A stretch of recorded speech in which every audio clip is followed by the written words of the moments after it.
شادی کے لیے کوئی وظیفہ بتائیں، 3 دفعہ روز سورۃ الرحمن پڑھ کے دعا کرے، انشاءاللہ اچھی جگہ شادی ہو جائے گی۔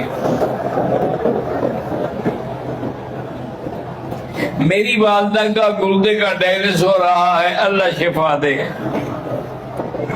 سید کا احترام کرنا چاہیے، ہاں جی کرنا چاہیے، لیکن وہ سید تو ہو نا، یہ تو نہ ہو کہ وہ سید کی وجہ اللہ کا عذاب ہو، قبر پرست ہو، مشرک ہو، اس کی کیوں عزت کرو؟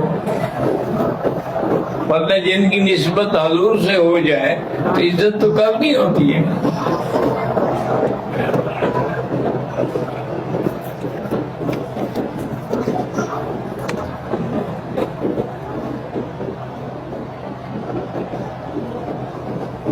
میری بیوی 7-8 سال سے صرف 2 دن کے لیے میرے گھر آتی ہے، نوکری کو گھر بسانے پر ترجیح دیتی ہے، بار بار سمجھانے کے باوجود نہیں سمجھی، طلاق کا حق استعمال کرتے ہیں۔